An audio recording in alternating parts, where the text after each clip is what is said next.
शांताकारं भुजंगशयनं पद्मनाभं सुरेशं विश्वाधारं गगनसदृशं मेघवर्णं शुभांगं लक्ष्मीकान्तं कमलनयनं योगिभिध्यानगम्यं वंदे विष्णु भवभयहरं सर्वलोकैकनाथं। मंगलम भगवान विष्णु मंगलम गरुणध्वज मंगलम पुंडरीकाक्ष मंगलाय तनोहरि। ओम नमो भगवते वासुदेवाय। आज का दिन आप सभी के लिए मंगलमय हो। आइए सुनते हैं वैशाख मास कथा का 7वां अध्याय। श्री सुखदेव जी कहते हैं, महाराज, जब देवताओं ने इस प्रकार भगवान की स्तुति की तब स्वयं शंख चक्र गदा पद्मधारी भगवान उनके सामने पश्चिम की ओर प्रकट हुए। भगवान के नेत्र शरतकालीन कमल के समान खिले हुए थे। उनके साथ 16 पार्षद उनकी सेवा में लगे हुए थे। वे देखने में सब प्रकार से भगवान के समान ही थे।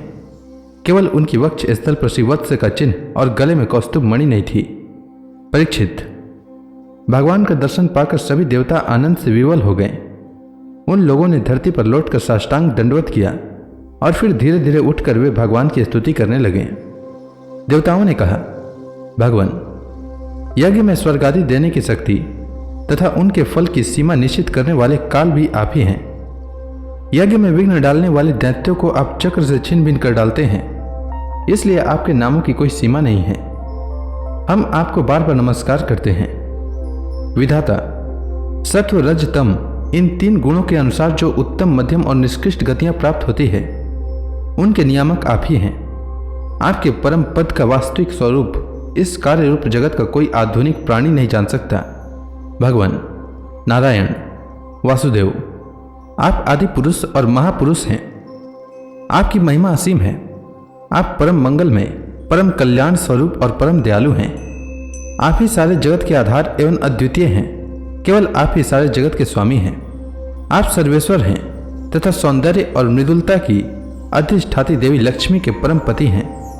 प्रभु, परमहंस परिव्राजक विरक्त महात्मा जब आत्म संयम रूप परम समाधि से भली भांति आपका चिंतन करते हैं तब उनके शुद्ध हृदय में परमहंसों के धर्म वास्तविक भगवत भजन का उदय होता है। इससे उनके हृदय के अज्ञान रूप किवाड़ खुल जाते हैं और उनके आत्मलोक में आप आत्मानंद के रूप में बिना किसी आवरण के प्रकट हो जाते हैं और वे आपका अनुभव करके निहाल हो जाते हैं। हम आपको बार बार नमस्कार करते हैं। भगवान, आपकी लीला का रहस्य जानना बहुत ही कठिन है, क्योंकि आप बिना किसी आश्रय और प्राकृत शरीर के हम लोगों के सहयोग की अपेक्षा न करके निर्गुण और निर्विकार होने पर भी स्वयं ही इस सगुण जगत की सृष्टि, रक्षा और संहार करते हैं।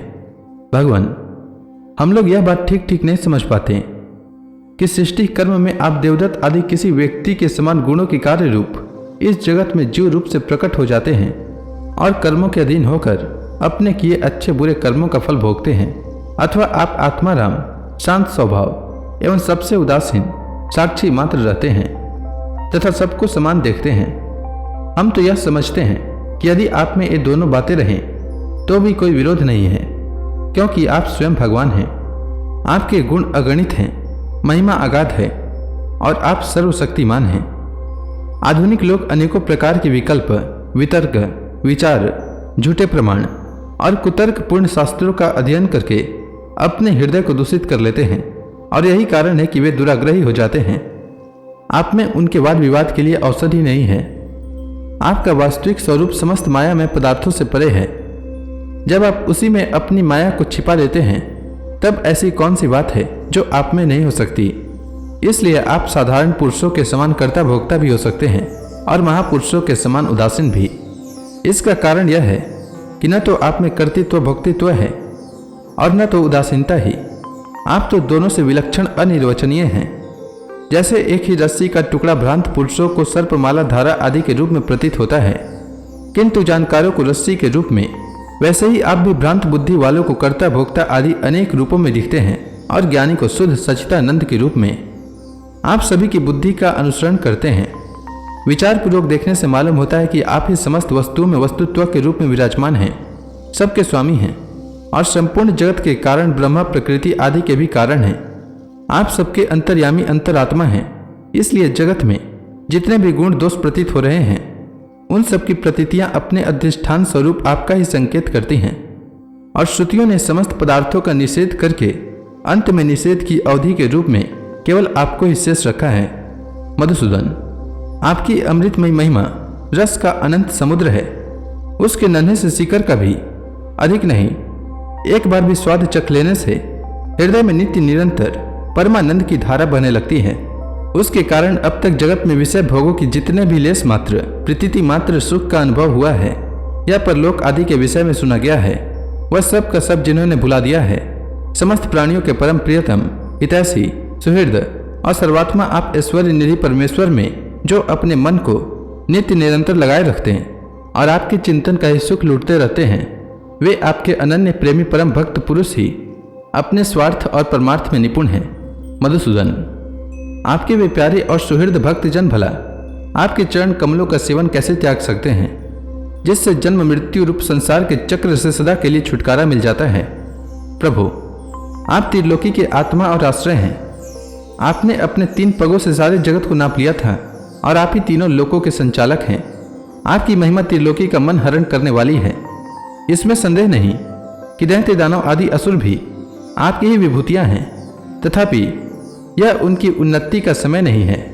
यह सोचकर आप अपनी योग माया से देवता, मनुष्य, पशु, नृसिंह आदि मिश्रित और मत्स्य आदि जलचरों के रूप में अवतार ग्रहण करते और उनके अपराध के अनुसार उन्हें दंड देते हैं।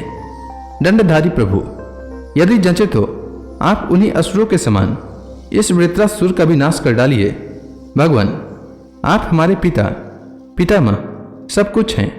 हम आपके निज जन हैं और निरंतर आपके सामने से झुकाए रहते हैं। आपके चरण कमलों का ध्यान करते करते हमारा हृदय उन्हीं के प्रेम बंधन में बंध गया है। आपने हमारे सामने अपना द्विगुणों से युक्त साकार विग्रह प्रकट करके हमें अपनाया है।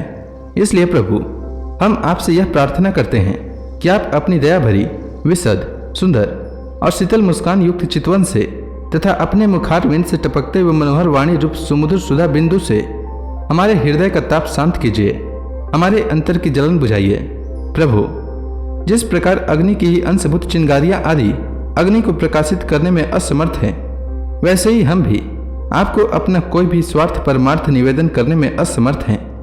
आपसे भला कहना ही क्या है, क्योंकि आप संपूर्ण जगत की उत्पत्ति, स्थिति और लय करने वाली दिव्य माया के साथ विनोद करते रहते हैं तथा समस्त जीवों के अंतःकरण में ब्रह्म और अंतर्यामी के रूप में विराजमान रहते हैं।